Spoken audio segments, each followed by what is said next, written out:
A Boeing 747 carrying 524 people careens out of control in the skies above Japan. Alarms blare in the cockpit as the pilots desperately grapple with an aircraft which seems to have a mind of its own. Oxygen masks drop from the ceiling, and terrified passengers write last-minute notes to loved ones.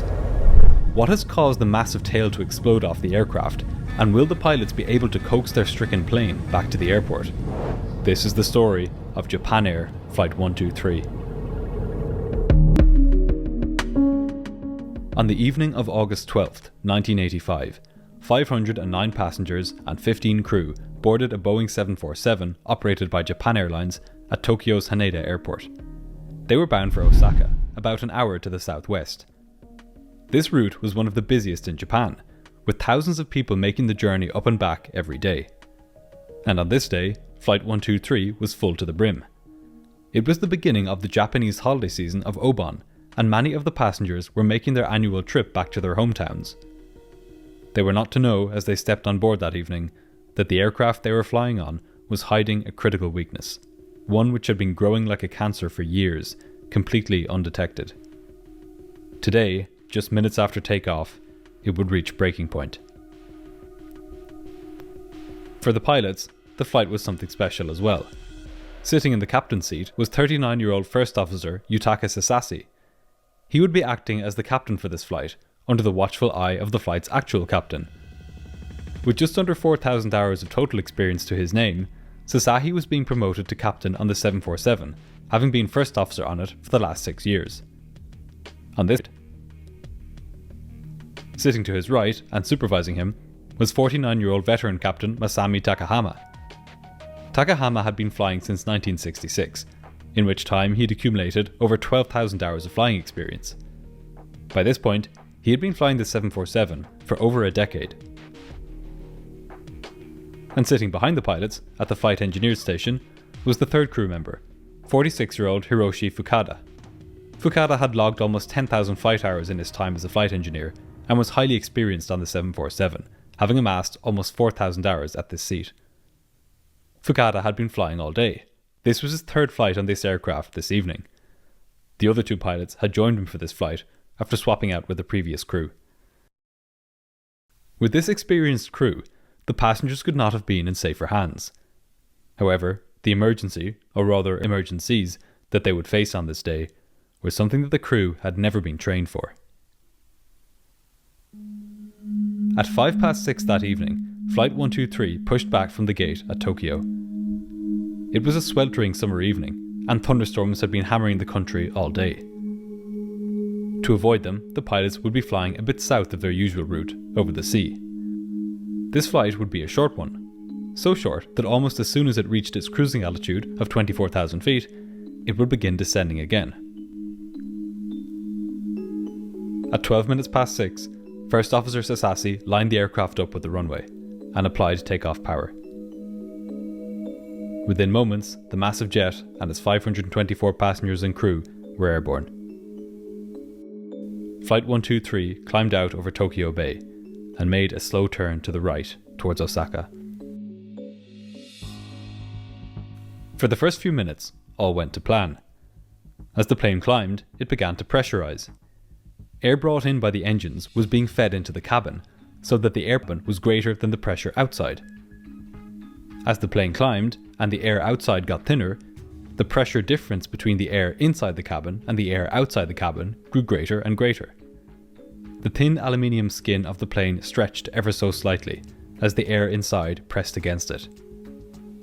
This happens on every flight, and this particular aircraft, which had been flying for 11 years, had gone through this cycle uneventfully over 12,000 times. In the cockpit, the flight engineer monitored the cabin pressure as the plane climbed out, ensuring that the air remained breathable for the passengers. But what he didn't know, and what nobody on board knew, was that the bulkhead in the back of the plane, an umbrella-shaped structure which held in the pressurized air from the cabin, had a critical weakness. Years earlier, while landing at Osaka, the plane had landed hard on its tail, causing significant damage to this bulkhead. The damage was so bad that the plane was grounded and extensive repairs, but the repairs to the bulkhead had not been carried out correctly. This meant that every flight since this incident As the plane climbed, and the air inside the cabin pressed against the bulkhead, tiny cracks began to grow. And now, after 12,319 flights, as the plane cruised high above the Pacific, this bulkhead catastrophically gave way. What you're now about to see is a completely accurate rendition of the flight's journey from this point on. The position and movement of the plane, as well as the audio you're about to hear, has been meticulously imported directly from the flight data recorder of this flight. Pandemonium erupted on board as the pressurized air inside the cabin forced itself out of the hole which had now opened up in the rear of the plane. This wave of pressure blasted off a huge section of the aircraft's tail, including the rudder, the auxiliary power unit, and several other critical components and control systems. In the passenger cabin, everything that wasn't tied down was torn loose and propelled out the back of the plane by the torrent of air. Ceiling panels in the rear of the cabin were torn loose and flung back into the void as well. The passenger oxygen masks dropped immediately, and the passengers scrambled to attach them to their faces. In the cockpit, the cabin altitude alarm was blaring, alerting the pilots that the air inside the plane was now too thin to breathe. But as the pilots were about to learn, that was the least of their problems. The captain decided that they had better turn back to Tokyo and land immediately. He set the transponder's squawk code to 7700, the universal distress signal. Then, he instructed the first officer to turn the plane to the right, back towards Tokyo.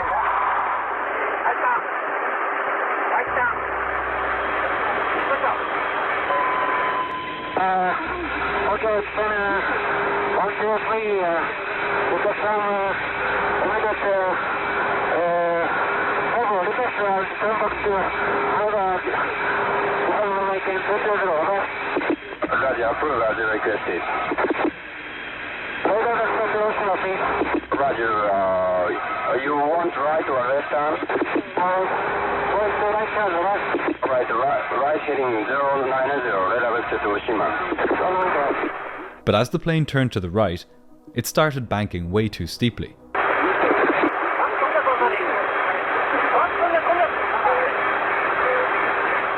But no matter what the first officer did, he couldn't turn the plane back to wings level.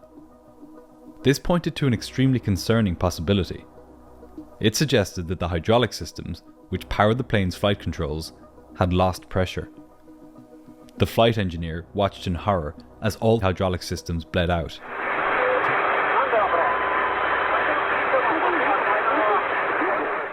Within seconds, the flight controls had been rendered completely ineffective. The captain asked the flight engineer whether it was really the case that the hydraulic pressure had reached zero. 1, 2, 3, negative, corridor. The pilot's worst fears were confirmed. All indications were at zero. The loss of all hydraulic power was practically a death sentence. Without it, the pilot's controls were useless. No matter how much they tried to use their control columns to make the plane climb, descend, or turn left or right, it wouldn't work. And as for the rudder on the tail fin, that was in even worse shape. It had been blown completely free of the plane. The pilots had essentially become passengers on their own aircraft. The controller offered radar vectors to guide the crew back in. 124, fly heading 090, radar vector to Oshima.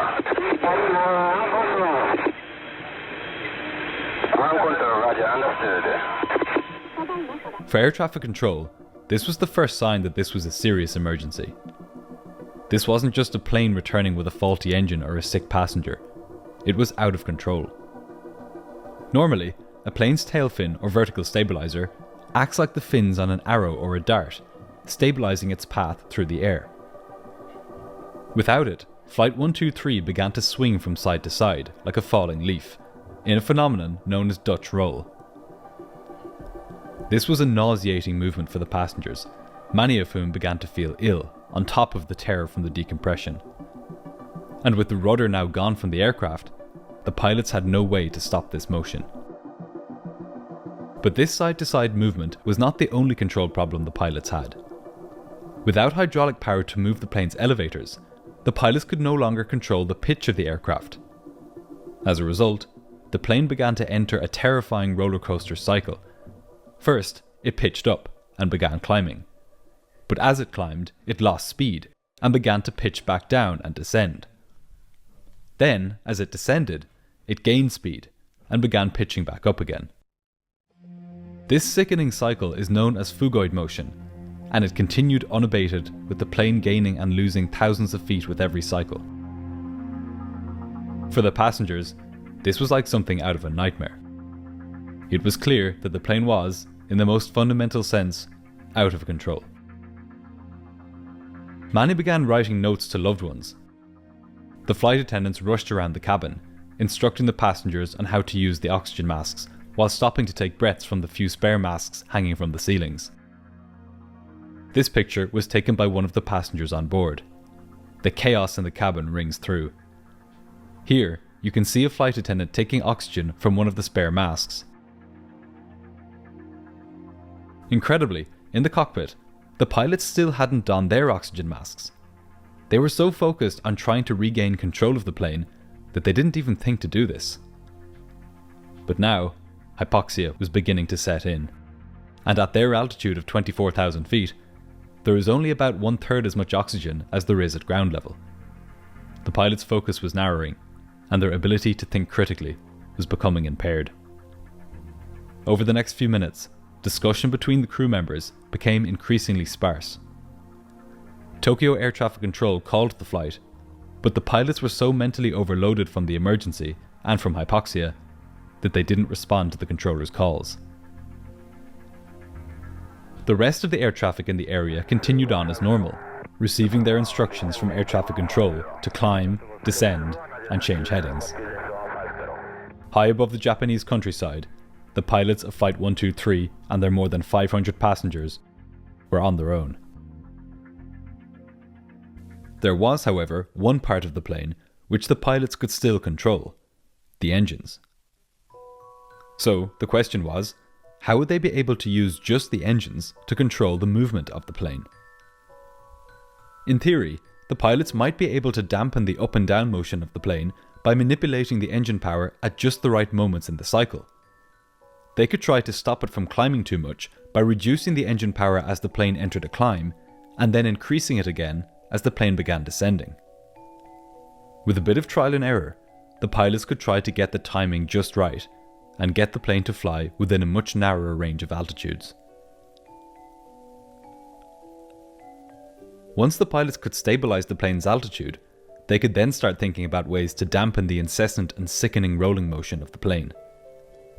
The task ahead of them was monumental. With death staring them straight in the face, the three pilots, now dulled by hypoxia, would have to learn how to control their crippled aircraft precisely with nothing more than their engines.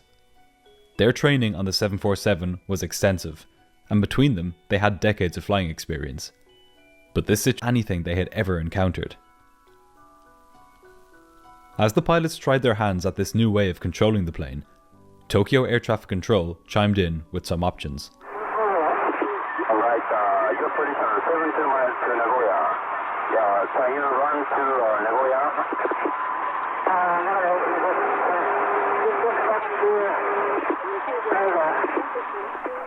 The captain decided that he would rather return to Haneda than fly to Nagoya, which was closer. Haneda was bigger and had more extensive emergency services. If he could make it to a runway, it was going to be more of a controlled crash than an emergency landing. He would need all the help he could get for his 509 passengers. The controller could hear the stress in the captain's voice, and to lighten his workload, he told him that he could now speak in Japanese. Meanwhile, the flight engineer spoke via interphone with the flight attendants in the back of the aircraft, trying to get a grasp of what had happened. At this point, the damage to the aircraft.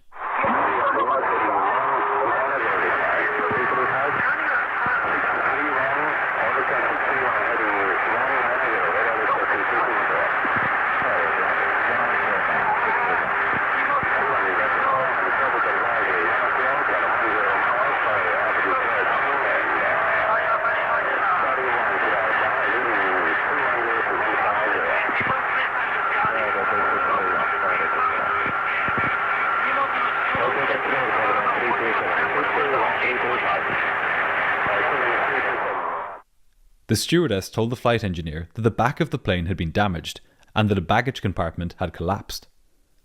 He relayed this information to the pilots and also told them that the passengers were all wearing their oxygen masks. But the two pilots didn't respond.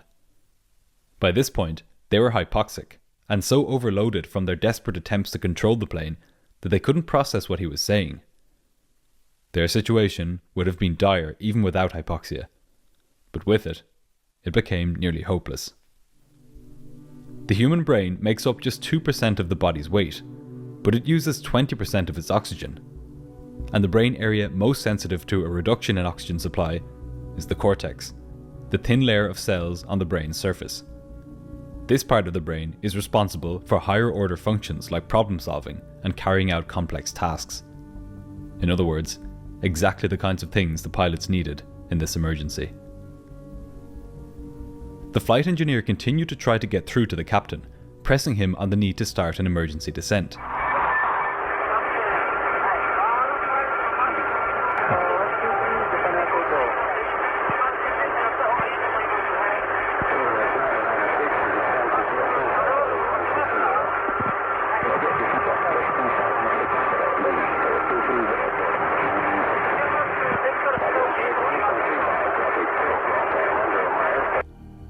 This time, the pilots responded, and they agreed.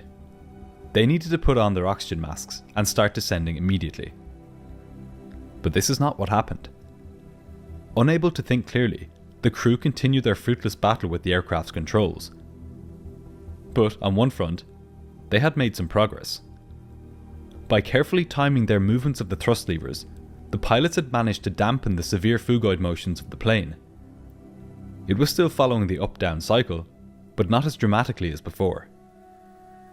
This was a significant improvement in their situation, and a source of hope for the crew. They had now proven that they could control the altitude of the plane, at least to some extent, using just the engines. But they would have to do a lot more than just maintain altitude if they were to make it back to an airport. Japan Airlines contacted the pilots and asked them about their whereabouts. They had received word from air traffic control that the plane was in distress. Quite how much trouble it was in, though, they had no idea. The flight engineer told them that the right-hand door at the back of the aircraft had broken, perhaps fallen off the aircraft. As it happened, this wasn't the case, but it was all he could glean from his instruments as he tried to make sense of the aircraft's widespread failures.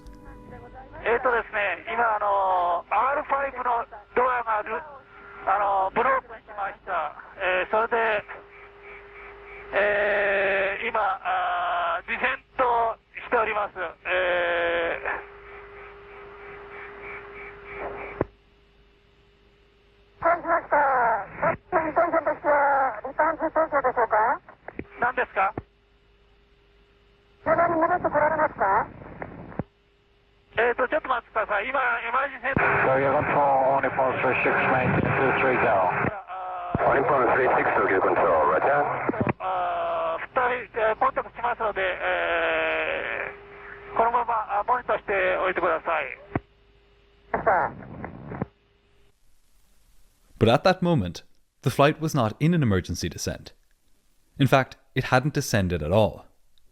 The plane was still cycling up and down, between 20,000 feet and 25,000 feet. Passengers sitting on the right-hand side of the plane could see Mount Fuji passing by beneath them, and just beyond it, the sprawling metropolis of Tokyo. It was so tantalizingly close, and yet, at the same time, impossibly out of reach.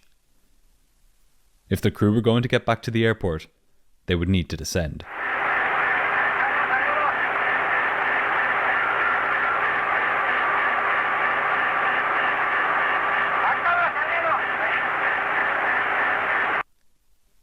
The first officer pushed the control column fully forwards with all of his strength, but it was no good. It seemed that no matter how hard they tried, the pilots couldn't get the plane to descend. To have any hope, they would need to try something different. That's when the flight engineer had an idea.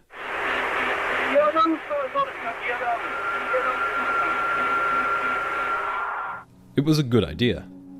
Lowering the landing gear would slow the plane down, which would help it descend. It was unorthodox, But, put mildly, so was everything else on this flight. But the captain didn't think it would be possible to lower the landing gear without hydraulic power. All of the plane's controls, apart from the engine thrust levers, had become mere decorations in the cockpit, cruel ornaments mocking the crew's near total loss of control. But there was still one way that the crew could lower the gear, if they could only think of it. On the 747, as on most aircraft, it's possible to lower the gear without the use of hydraulic power, by just letting them drop under their own weight. The flight engineer suggested this method to the captain.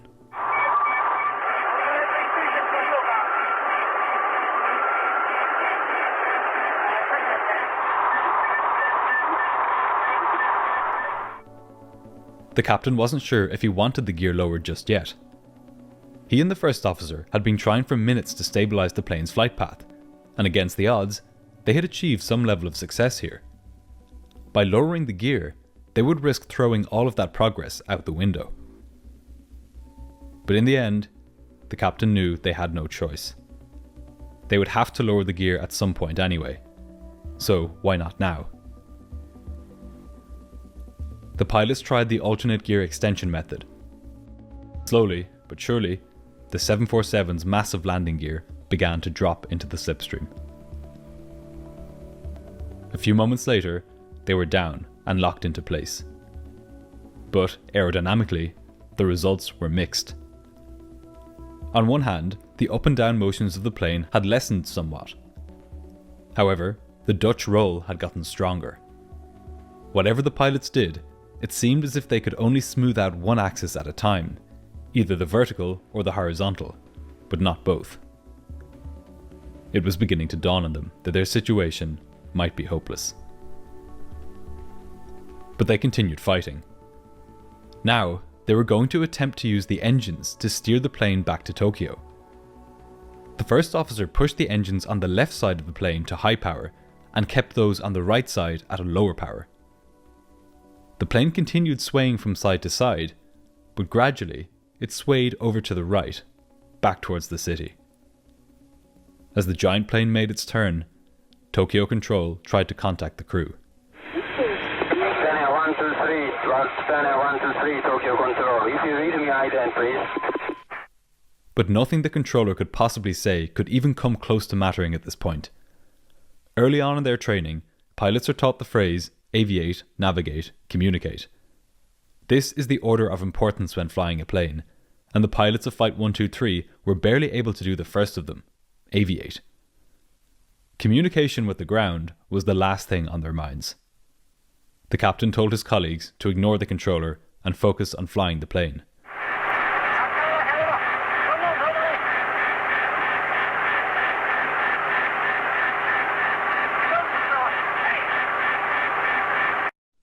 With reduced power on the engines and the gear fully extended, the plane finally began to descend.